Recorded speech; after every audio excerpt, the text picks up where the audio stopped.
Sungguh mengejutkan ketika panggilan itu masuk, saat sebuah kapal kargo bermuatan kedelai AS sedang dalam perjalanan melintasi Pasifik. Peringatan samar terdengar di terminal perdagangan di Singapura. Cina membatalkan semua pengiriman kedelai AS, efektif segera. Hingga siang, 2,4 juta ton kedelai dialihkan ke Brasil. Dan menjelang matahari terbenam, kontrak pertanian AS senilai 1,1 miliar dolar lenyap tanpa jejak. Ini bukan sekadar perang dagang. Ini adalah pembongkaran terkendali, dan kedelai menjadi titik api dari situasi ini. 40 kapal terdampar, dan rute perdagangan bernilai miliaran dolar terputus seperti ranting kering yang patah. Ini bukan hanya masalah dalam perdagangan, melainkan sebuah sinyal. Bukan hanya petani yang memperhatikan, Wall Street dan Pentagon juga waspada. Ketika pelanggan terbesar Anda menghentikan pengiriman tanpa ragu, ini bukan lagi sekadar perseteruan dagang. Ini adalah uji stres, dan Amerika adalah yang pertama menyerah. Bloomberg melaporkan bahwa Cina secara tiba-tiba membatalkan pesanan kedelai dari 3 eksportir utama AS, Cargill, ADM, dan Bunge, dengan alasan penyesuaian pengadaan strategis. Pada akhir minggu yang sama, pembeli Tiongkok telah mengamankan 2,4 juta metrik ton kedelai dari Brasil, dengan total lebih dari 1,1 miliar dolar. Menurut data bea cukai yang dilacak oleh S&P Global, volume ini mencakup hampir sepertiga dari impor kedelai bulanan Cina. Meskipun Beijing tidak secara terbuka menganggap ini sebagai pembalasan, tindakan tersebut terjadi hanya dalam waktu 48 jam setelah putaran tarif terbaru Presiden Trump terhadap barang-barang Tiongkok senilai 90 miliar dolar. Ekonom di Rabobank kini memperingatkan bahwa ini bisa menjadi langkah strategis untuk mengurangi ketergantungan AS terhadap kedelai secara permanen. Namun, apakah ini hanya langkah catur jangka pendek atau awal dari perubahan struktural dalam perdagangan pangan global? Dampak di tanah AS langsung terasa dan dapat diukur. Laporan kedelai USDA bulan April 2025 menunjukkan kenaikan 13% dalam persediaan kedelai domestik yang tidak terjual, mendorong tingkat penyimpanan ke angka tertinggi untuk bulan April sejak 2019. Harga spot di Chicago Board of Trade turun 8,2% dalam beberapa hari, menghapus nilai komoditas lebih dari 470 juta dolar hanya dalam 1 minggu. Di Iowa, sentimen petani merosot tajam. Kami terkurung di tengah musim tanpa rencana, kata Matt Dunn, petani generasi keempat di Des Moines, dalam wawancara dengan Wall Street Journal. Ini bukan lagi perselisihan dagang, ini adalah isolasi ekonomi. Asosiasi Kedelai Amerika memperkirakan bahwa keluarnya Cina dapat mengakibatkan penurunan pendapatan pertanian hingga 18% pada kuartal ini. Pertanyaan yang lebih besar kini adalah seberapa dalam dampaknya. Tarif sebesar 20% yang diberlakukan oleh pemerintahan Trump terhadap barang elektronik, logam, dan komponen kendaraan listrik Cina, yang diumumkan pada 10 Maret, bertujuan untuk menekan Beijing menjelang pembicaraan perdagangan. Sebaliknya, respons Cina menargetkan salah satu dari sedikit ekspor AS yang masih diandalkan, yaitu sektor pertanian. Kedelai bukanlah tanaman biasa. Pada tahun 2024, AS mengekspor kedelai senilai 14,3 miliar dolar ke Cina, menjadikannya jalur ekspor tunggal terbesar dalam perdagangan bilateral.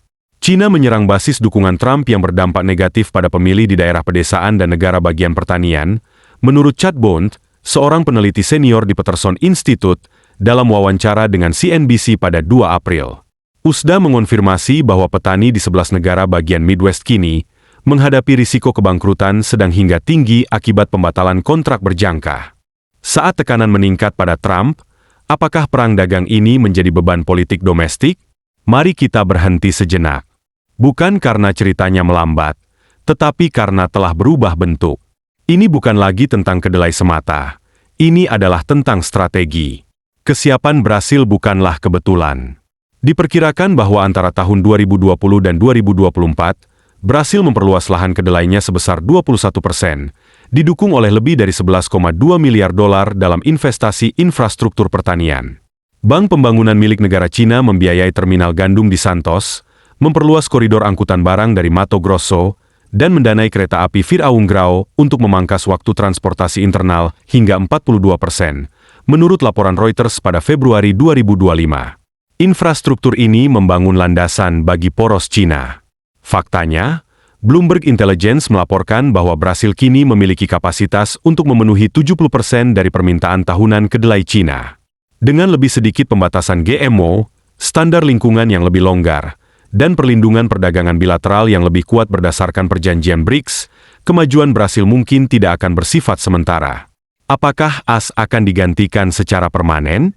Ini bukan hanya masalah harga, tetapi juga perencanaan. Waktu yang dipilih bukan kebetulan, tetapi bagian dari strategi. Maret hingga Juni merupakan periode paling menguntungkan untuk ekspor kedelai AS, yang secara historis menyumbang hampir 40% dari total pendapatan tahunan, menurut data perdagangan USDA. Dengan menarik diri sekarang, Cina memicu aksi jual beruntun selama puncak periode pengiriman Amerika, yang merusak harga dan volume. Sementara itu, panen Brasil bahkan belum mencapai kapasitas penuh, yang berarti Cina secara sadar membayar premi lebih tinggi, dilaporkan antara $14 hingga $22 lebih per ton, menurut pedagang yang diwawancarai oleh Financial Times. Mengapa harus membayar lebih? Karena kerugian jangka pendek dapat menghasilkan pengendalian jangka panjang, kata Minu, seorang analis perdagangan di Kementerian Perdagangan Cina. Dengan kata lain, ini mungkin bukan hanya tentang kedelai, tetapi lebih kepada leverage. Namun, leverage untuk apa?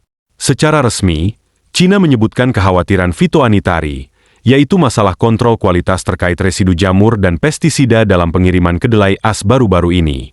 Namun, hingga April 2025, tidak ada pelanggaran yang dikonfirmasi oleh basis data pengaduan USDA atau WTO.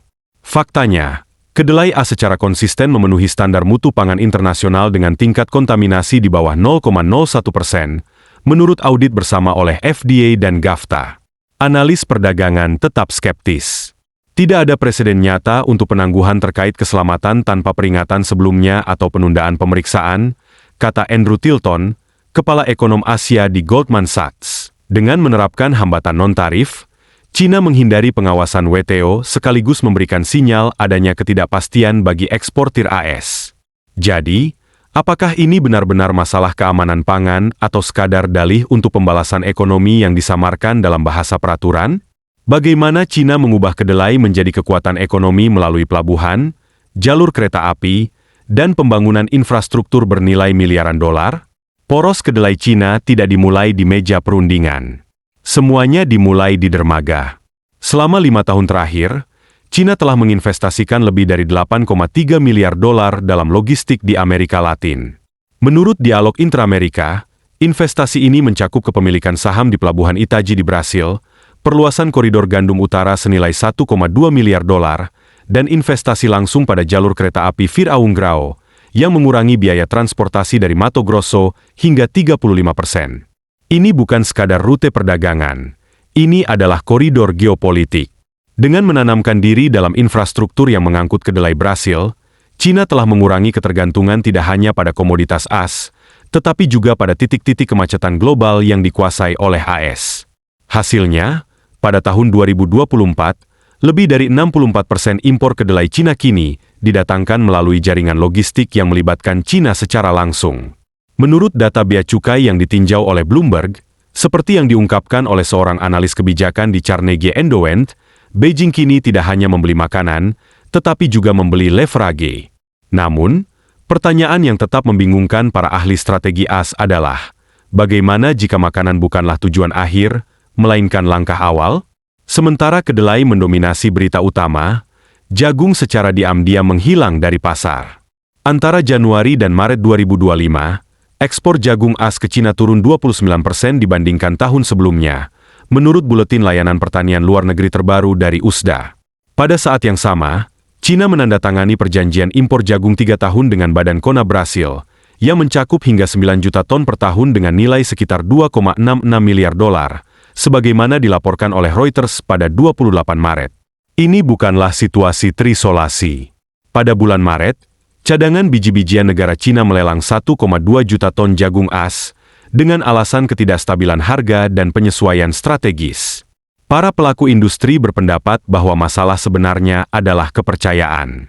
Setelah meningkatkan tarif dan mempolitisasi kontrol ekspor, Beijing kini memandang pertanian Amerika sebagai tidak dapat diandalkan.